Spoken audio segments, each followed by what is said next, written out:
তবে লাভ এটাই জানেন, কীর্তন করতে বা শুনতে যে যত কাঁদতে পারবে তার তত লাভ।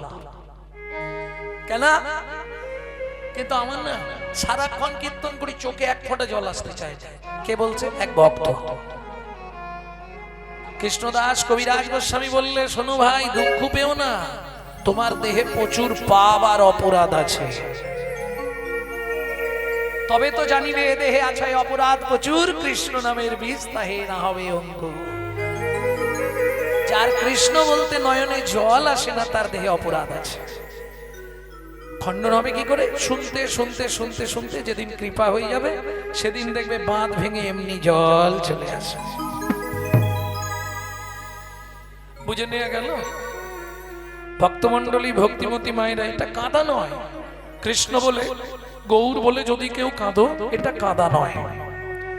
সনাতন গোস্বামীকে মহাপ্রভু শিক্ষা দিয়েছিলেন, ভগবানের জন্য কেউ যদি কাঁদে সেটা কাঁদা নয় সনাতন। প্রভু, তাহলে ওটা কি? বলে, শুনবে সনাতন, ও যে কাঁদা নয় গো বিন্দ বাধা, ও যে কাদা নয় গো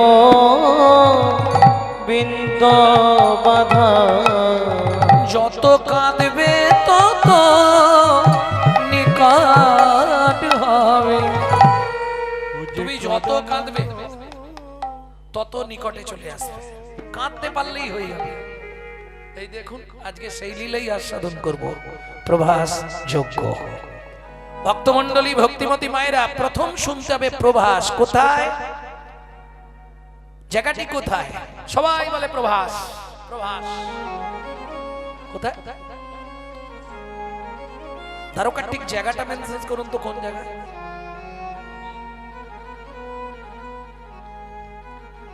এই প্রভাসী কি নাম ছিল পূর্বে?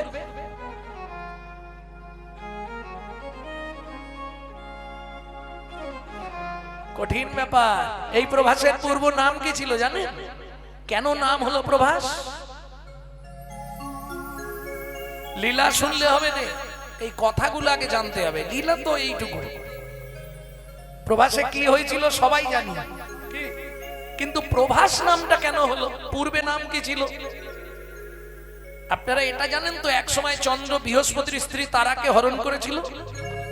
সেই সময় রেগে গিয়ে বৃহস্পতি চাঁদকে অভিশাপ দিল, চাঁদ, তুই 16 দিনের মধ্যে ক্ষয় হয়ে মরে যাবি। তখন কি করবে? 27 জন মিলে গেলেন শিবের কাছে। দক্ষ প্রজাপতির 7টা কন্যা, 13টিকে বিয়ে করেছিলেন কশ্যপ, শিবকে দিয়েছিলেন একটা। চাঁদ বিয়ে করেছিলেন 27 জনকে। চল আমরা জামাইবাবুর কাছে যাই। শিবের কাছে গিয়ে বললেন, শিব বললে, দেখো, যে অভিশাপ দিয়েছে সেই জানে বাঁচানোর উপায়। 27 জন মিলে গেলেন কোথায়? ও মায়েরা, এক কলার চাঁদ বাকি ছিল, শিব ওটাকে জোটার মধ্যে রেখে দিলেন। 27 জন গিয়ে মিলে গেলেন দেবগুরু বৃহস্পতির কাছে। জয় জয় গুরু মহারাজ কি জয়। যদি তে হরি পাদ সরোজ সুধা रस पान परं हृदयं सततम। यदि ते हरि पाद सरोज सुधा रस पान परं हृदयं सततम। कुलिहोत्रादिहं धित भावमयं भज गोधूमकानकुञ्ज विधु। यदि ते हरि पाद सरोज सुधा रस पान परं हृदयं सततम। जय जय गुरु महाराज की जय। गुरुदेव কে মা তোমরা? আমরা চাঁদের স্ত্রী। আপনি আমাদের 27 জনকে বিধবা করে দিলেন। আমাদের স্বামী অন্যায় করেছিল, তাকে লঘুদণ্ড দিতে পারতেন। লঘু পাপে গুরুদণ্ড, একবারে শেষ। বৃহস্পতি বললেন, আমি কিছু করতে পারবো না, ও শেষই হয়ে যাবে। তোমরা যাও, আমি এখন ধ্যানে বসবো। এইবার ধ্যানে বসে বৃহস্পতি জানে এরা চলে গেছে, এরা যে বাইরে লুকিয়ে আছে এটা তো বৃহস্পতি জানে না। বৃহস্পতি নিজে নিজেই বলছে, আহারে সত্যি ভুল করেছি, লঘু পাপে গুরুদণ্ড দিলাম। তবে চাঁদকে যদি একবার নিয়ে গিয়ে সোমতীর্থের জলে স্নান করানো যায়, তাহলে হয়তো ও আবার পূর্ব মতো দেহ ফিরে পাবে। ব্যাস, দেয়ালের কান আছে, 27টা বউ শুনে নিয়েছে, আর দেরি নয়, সোজা চাঁদকে নিয়ে গেলেন সোম তীর্থে। ভক্তমন্ডলী, ভক্তিমতী মায়েরা, 3টে নদীর সঙ্গম স্থল ওই জায়গাটি। এখন আর নাই, এখন সরু মতন একটা কোন রকম আছে, বইছে, ওটা হলো সোম তীর্থ। ঠিক ওই জায়গাটাতেই চাঁদকে স্নান করানো হয়েছিল বলে ওই জায়গার নাম প্রভাস। বুঝে নিলে? চাঁদের তো জ্যোতি ছিল না, জ্যোতি শেষ হয়ে গেল, অন্ধকার হয়ে গেছিল চাঁদ। প্রমাণে জ্যোতি, ভাস প্রাপ্তি হলেন, যার জন্য এই জায়গাটার নাম প্রভাস। চাঁদ জ্যোতি ফিরে পেয়েছিল বলে, নালে পূর্বে নাম ছিল সোম তীর্থ। ওইখানে স্নান করার পর ওই স্থানের নাম হয়ে গেল প্রভাস। এইবার প্রভাস শুকনো হয়ে গেল, সে আবার কারণ আছে, কারণগুলো বলবো নাকি? এখন একটা একটা কারণ বলতে গেলেই তো শেষ। একটা কারণ শুনলেন প্রভাস কেন নাম, দ্বিতীয় কারণ শুনবো প্রভাসের কুলে যোগ্য হলো কেন। সব পেয়েও কেউ যদি রাতে শুয়ে শুয়ে কাঁদে, তখন বাড়ির লোকেরা কি বলবে? ধরুন আমি কীর্তন থেকে বাড়ি ফিরলাম, তা হঠাৎ বিছানায় শুয়ে শুয়ে যদি কাঁদি, তা বাড়ির লোকেরা বলবেন, হ্যাঁ কি হয়েছে তোমার, কি ব্যাপার? তুমি আশা থেকে সেই না থাক বলবো না, বলবো তুমি আশা থেকে খালি একটা মেয়ে ছেলের নাম করে করে কাঁদছো, ব্যাপারটা কি বলতো? বাড়ির লোকেরা সন্দেহ করবে না? তাহলে নিশ্চয়ই ওই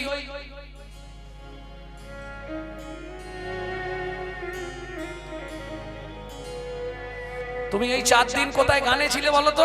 সেখানে কিছু করেছো বোধহয় দিন রাত। আরে স্বাভাবিক, এটা হাসির কিছু নেই।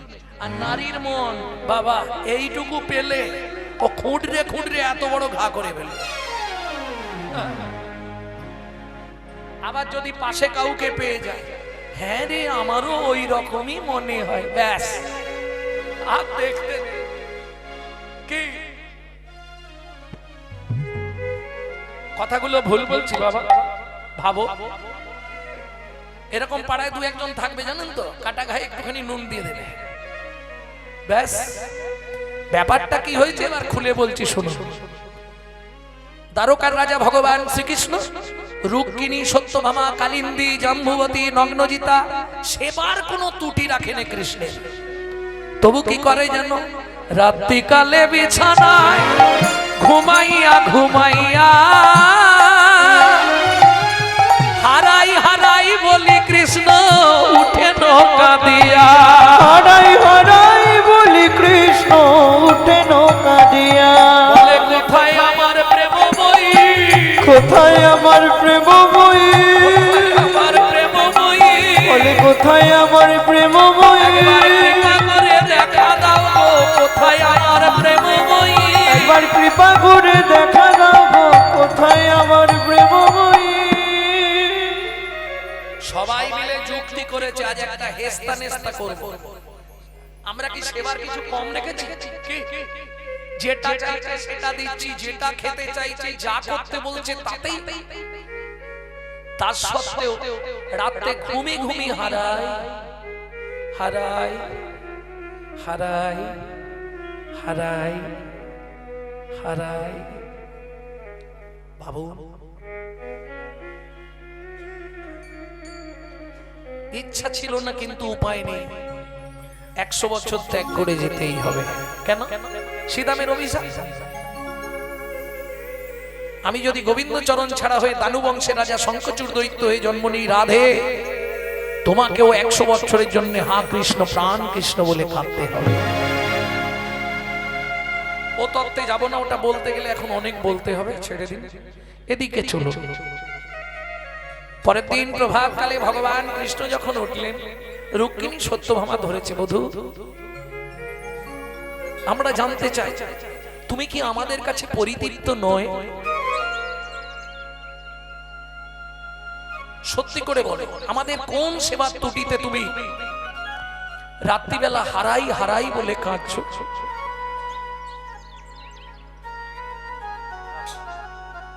গোবিন্দ চোখের জল মুছতে মুছতে বললে, রুক্মিণী তোমরা জানো না আমি রাধার কে না।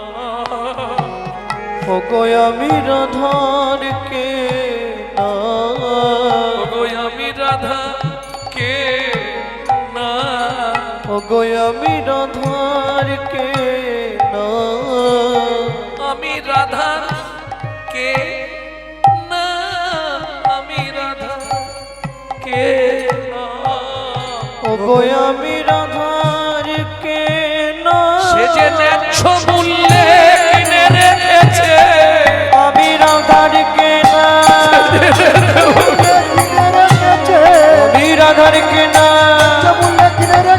আমি রাধার কে না, আমি রাধার কে না, আমি রাধার কে না। তাহলে সব পেয়েও যে একজনের জন্য দিন রাত কাঁদছে, নিশ্চয়ই তো তার মধ্যে কিছু আছে। কি গো? রুক্মিণী সত্যভামা বললেন, বধূ এত কিছু পেয়েও তুমি হারাই হারাই বলে যখন কার্য, নিশ্চয়ই তো তার মধ্যে কোনো ব্যাপার আছে। আমরা একবার তোমার রাধারানীকে দর্শন করতে চাই। ভগবান বললেন, ঠিক আছে, আশা পূর্ণ হবে।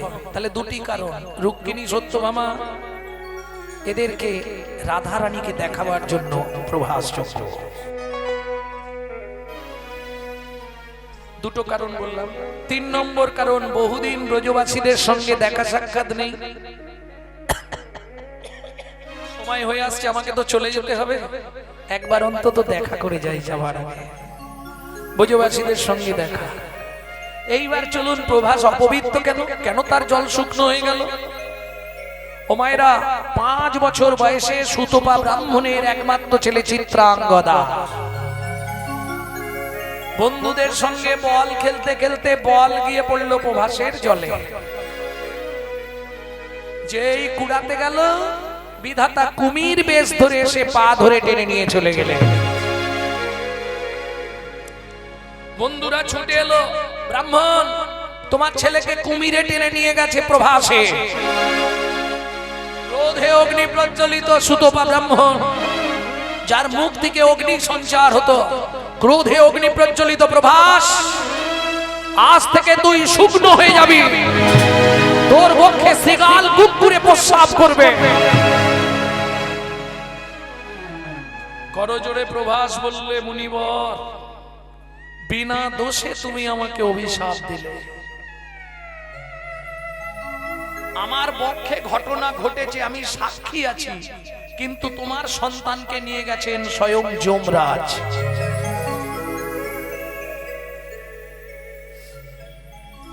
ভক্তমণ্ডলী, ভক্তিমতী মায়েরা, আজ পর্যন্ত জীবিত অবস্থায় যমের দুয়ারে কেউ যেতে পারেনি, একমাত্র সুতপা ব্রাহ্মণ গেছিল যমরাজের সামনে। কোন অধিকারে তুমি আমার ছেলেকে কেড়ে নিয়েছো বলো? কোন অধিকারে? তুমি জানো আমি এক্ষুনি তোমাকে শুকনো করে মেরে ফেলতে পারি। আমি সুতপা ব্রাহ্মণ, আমি অভিশাপ দেব তোমাকে। করজোড় করে যমরাজ বলে, প্রভু বিধির বিধান, আমার কিছু করার নেই। বিধিকে ব্রহ্মা ব্রহ্মা আজ তাকে শেষ করে ফেলবো। ধ্রুবলোক, তবলোক, ব্রহ্মলোক সব নাড়ানাড়ি লেগে গেল সামান্য সুতপা ব্রাহ্মণের জন্য। সবাই মিলে তার পুত্রকে ফিরিয়ে দিল, সবাই আনন্দে অধীর হলো, কিন্তু একজনের চোখের জল, আমি তো শুকনো হয়ে গেলাম। তুমি তোমার সন্তান ফিরে পেলে, তোমার আনন্দ, তোমার স্ত্রীর আনন্দ হলো, জগৎবাসীর আনন্দ হলো, কিন্তু আমি যে শুকনো হয়ে গেলাম, আমার গতি কি হবে বলো? কে বলছে? প্রভাস। তখন সুতপা ব্রাহ্মণ বললেন, দুঃখ করিস না, দাপর যুগে ভগবান তোর পক্ষে দানব্রত যজ্ঞ করবে, ব্রজবাসীদের ভক্তদের চরণধুলি তোর পক্ষে পড়বে, সেদিন তোর ইহ জনম উদ্ধার হবে, সেদিন তোর ইহ জনম উদ্ধার হবে। বলি শুন রে প্রভাস কথা দিলা, তোর ইহ জনম উদ্ধার হবে। ওরে শোন রে প্রভু প্রভাস কথা দিলা তোর ইহ জনম উদ্ধার হবে। শোন রে প্রভা কথা বলি দিলাম আমাবস্যার প্রতিপদে, ওরে বিলম্ব কথা দিলা আমাবস্যার প্রতিপদে প্রভাস কথা দিলা তোরিহ জন উদ্ধার হবে।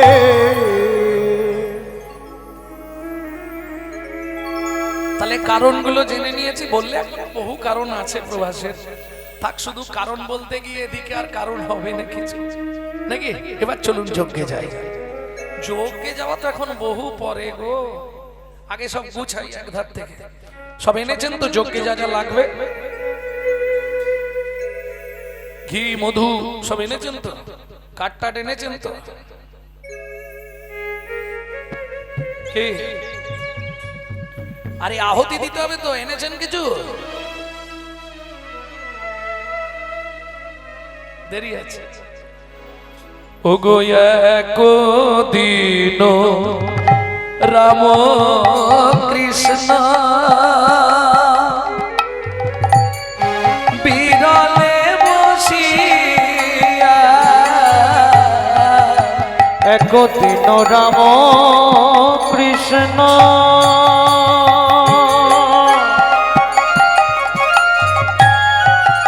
বিরলে বসিয়া, একদিন রামকৃষ্ণ। বহুদিন হয়ে গেল বৃন্দাবন ছেড়ে এসেছি, কি ওইখানেই বসো, ওই ফাঁকাতেই বস, আমিও যাচ্ছি। একদম নির্জনে দু ভাই বসেছে, কে কে? কৃষ্ণ আর বলরাম। অনেক দিন হয়ে গেল ব্রজের কোনো খবর নেই, তা এমন একটা অনুষ্ঠান করলে হয় না, সবার সঙ্গে দেখা হয়ে যাবে। প্রভাস যোগ্য করবে বলে যুক্তি আরম্ভিলা,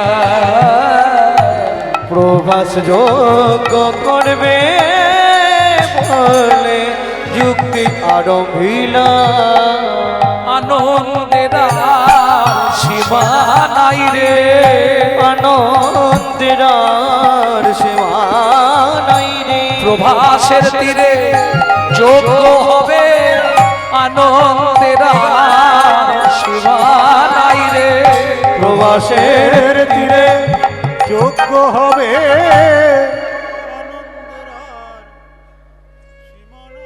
নারায়ণ নারায়ণ নারায়ণ। মেঘনা চাইতেই জল, কি বুঝলেন না? সারা জীবন শুধু ঝগড়া মাদি এসছে, এই একটাই জীবনে ভালো কাজ করেছিল প্রভাসে। হ্যাঁ, আপনারা জানেন তো, ভদ্রলোককে চেনেন তো? কে? শুনুন তাহলে বলি, একটা টোটকা বলে দিই কেমন?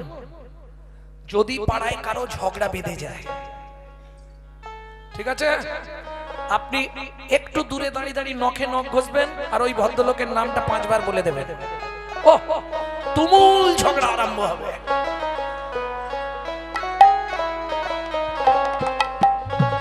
হ্যাঁ, এত কূটনীতি বুদ্ধি পৃথিবীতে কারো ছিল না। যদি বলেন কেন, একটা সামান্য কথা বলি। কংস দৈববাণী শুনলো কি দেবকীর অষ্টম গর্ভের সন্তান তার মৃত্যুর কারণ হবে, তাই শুনেছিল। তাহলে 1 2 3 4 5 6 7 8 বাকি 7টাকে মারার দরকার ছিল না। কংস বললে 7টাকে মেরে আমি শুধু শুধু ইতিহাসে আমার নাম খারাপ করবো কেন? আমার কথাটা বুঝতে পারছেন? নারদ গিয়ে বললে কংস তোমার বোঝার ভুল হচ্ছে, দৈববাণী হয়েছে দেবকীর অষ্টম গর্ভের সন্তান। ও মায়েরা, আমি হাতটা এইভাবে রেখেছি, কটা আঙ্গুল আছে? কোন দিক দিয়ে গুনলেন? যদি এই দিক থেকে গুনেন তাহলে 1 2 3 4 5 কনিষ্ঠা 5 নম্বরে, তাই তো? আবার আমি যখন গুনবো এদিক থেকে গুনবো 1 2 3 4 5, তখন 5 নম্বরে বৃদ্ধ অঙ্গুলি পড়ে যাবে। নারদ বুঝিয়ে দিল 8 অষ্টম গর্ভের সন্তান, কিন্তু প্রথম দিক থেকে না শেষের দিক থেকে? কোন দিক থেকে তুমি গুনবে? কংস কংসের গেল মাথাটি খারাপ হয়ে। কিছু বুঝতে পারলেন ব্যাপারটা? মাথায় ঢুকেছে? এদিক থেকে গুনলে কনিষ্ঠ 5 নম্বর, আর কনিষ্ঠর দিক থেকে গুনলে বৃদ্ধঙ্গুলি 5 নম্বর। তাহলে কংস তুমি কোন দিক থেকে 8 ধরবে? যা বলে দিয়েছে কংস বলে নারদ এটা তো ভাবা হয়নি, তাহলে সবকটাই মেরে দাও। কিরম কুচক্ষর বুদ্ধি দেখলেন? ভাবুন কিরকম কূটনীতিবিদ।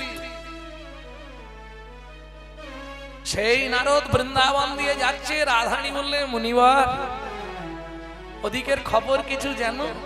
বলে রাধে খবর তো কিছু জানিনি, তবে তুমি যদি বলো আমি একবার যেতে পারি। বেশ যাও। রাম আর কৃষ্ণ দুইজন বিরলে একাকী বসে গল্প করছে, সেই সময় নারদ মুনি এসে হাজির। হেন কালে নারদ মুনি করিল গমন, হেন কালে নারদ মুনি করিল গমন। নারায়ণ নারায়ণ নারায়ণ। বাবা, ভগবান বলছে মেঘ না চাইতেই জল, তোমার কথাই সবে ভেবেছি। কেন? তোমাকে একবার যেতে হবে বিধির কাছে। বিধিকে? ব্রহ্মা। কিসে? প্রভু কহে আনো গিয়া যোগের বিধান, প্রভু কহে আনো গিয়া যোগের বিধান। যজ্ঞের বিধান আনতে যাচ্ছে কার কাছে? ব্রহ্মার কাছে। কারণ পুরোহিত তো ব্রহ্মা, ব্রহ্মা যজ্ঞ করাবে। আর হোতা হলেন, যজমান হলেন ভগবান শ্রীকৃষ্ণ। ভালো করে বুঝে নিন। পুরোহিতকে, পুরোহিত মানে যিনি ব্রাহ্মণ, তিনি কে? ব্রহ্মা। যজ্ঞে মানে যজমানকে গোবিন্দ। ও বাবা ঢেকি রে চল না বাবা ব্রহ্মলোকে যাই। বাবা ঢেকি রে চল না বাবা ব্রহ্মলোকে যাই। আস্তে নারায়ণ নারায়ণ নারায়ণ পিতামহ ব্রহ্মা। আরে নারদ কি মনে করে? খুব ভালো খবর আছে। আমাদের ভগবান প্রভাসের কুলে যজ্ঞ করবে, তার বিধান চেয়ে পাঠিয়েছে।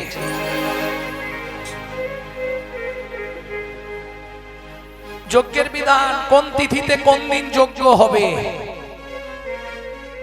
ব্রহ্মা পাঁজি পুঁজি দেখে বিধান দিচ্ছে কি? প্রতিবাদে অমাবস্যা, কেমন রাহু ভোক্তা, সেই তিথিতে প্রভাসের কুলে যদি হয় দানবব্রত যজ্ঞ, যে করবে যজ্ঞ তার সম্পূর্ণ সৌভাগ্য। বিধান পেয়ে নারদ মুনি একবারে ছুটতে ছুটতে, কৃষ্ণ ব্যবস্থা হয়ে গেছে, তিথি বলে দিয়েছে, এই লিখে রাখো। একদম লিখে নিয়ে চলে এসেছে। যজ্ঞের দিন ধার্য হয়ে গেল, অমাবস্যার প্রতিবাদে যজ্ঞ শুরু। প্রভু কহে কহ সবে যজ্ঞে নিমন্ত্রণ, প্রভু করে করো সবে যজ্ঞে নিমন্ত্রণ। পত্র লিখি নারদ হাতে করিল প্রেরণ, পত্র লিখি নারদ হাতে করিল প্রেরণ। পত্র লিখি নারদ হাতে করিল প্রেরণ। নারদ মুনি পত্র নিয়ে যাচ্ছে, নিমন্ত্রণ করছে। ভগবান বলে দিচ্ছে, নারদ চলে যাচ্ছ? হ্যাঁ প্রভু, নিমন্ত্রণ দিয়ে আসি, আমার কাজ যখন পেয়ে গেছি আর চিন্তা নেই। নারায়ণ নারায়ণ। নারদ একটা কথা মাথায় রেখো, কি? সর্বস্থানে যাইবে নারদ, যত দেব জীব আছে, কিন্তু বৃন্দাবনে নাহি যাবে পিতা মাতার কাছে। তুমি বৃন্দাবনে নাহি যাবে পিতা মাতার কাছে। শুনিয়া কৃষ্ণের কথা কাঁদে বলরা, শুনিয়া কৃষ্ণের কথা কাঁদে বলো। এই কানাই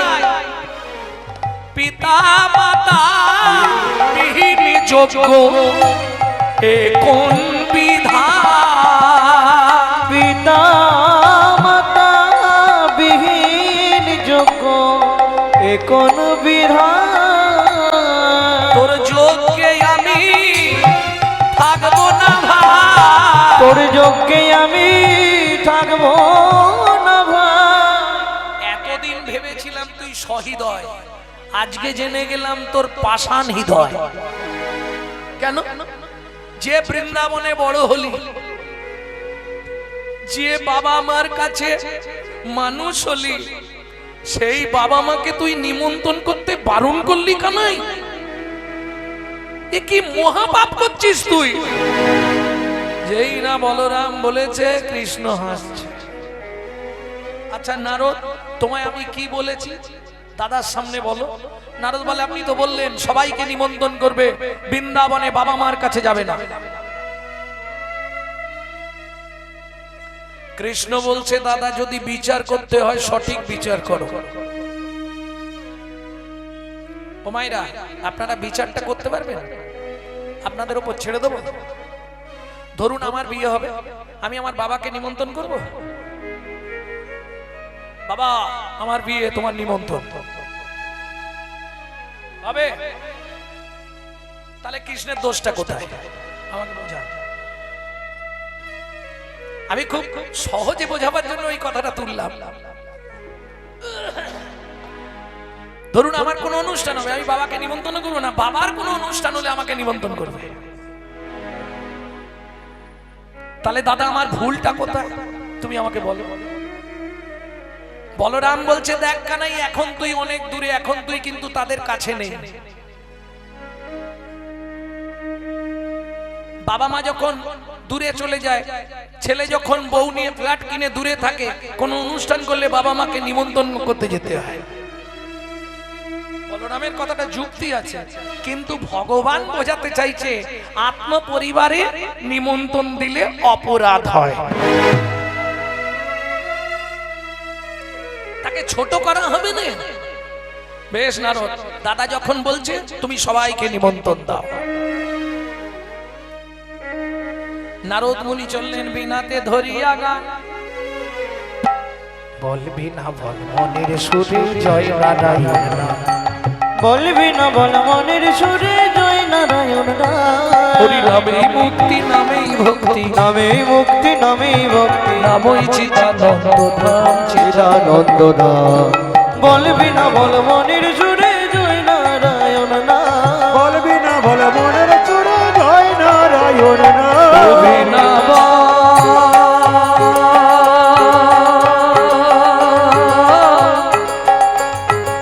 ও বিনা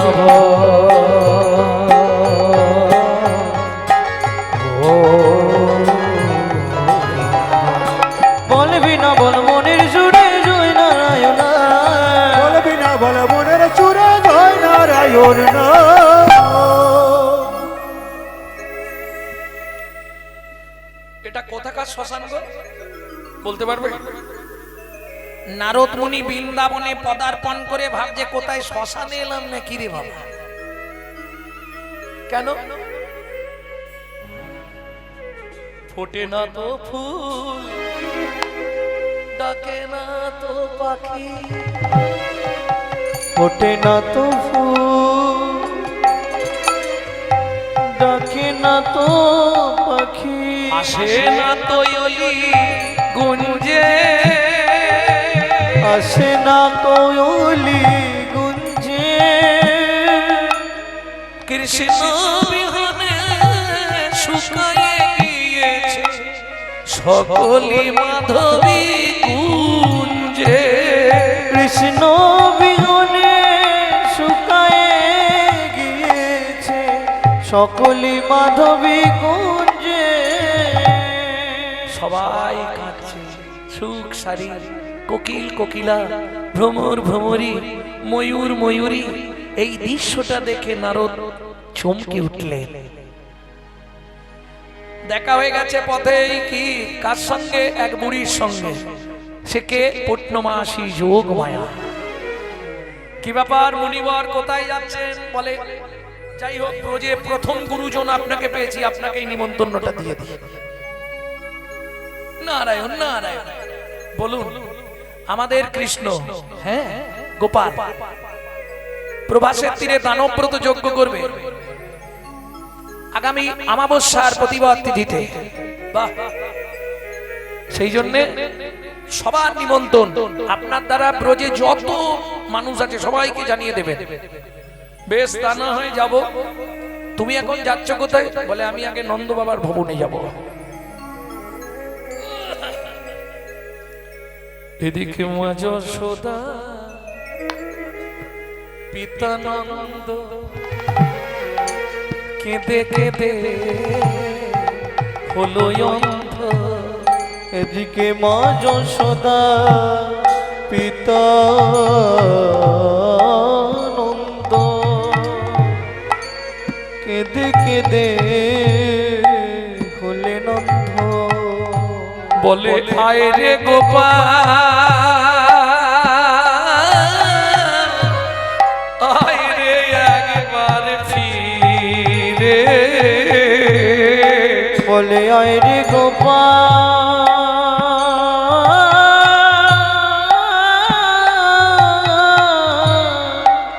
আয় রে একবার ফিরে। আয় রে গোপাল, আয় রে একবার ফিরে। ধরিয়া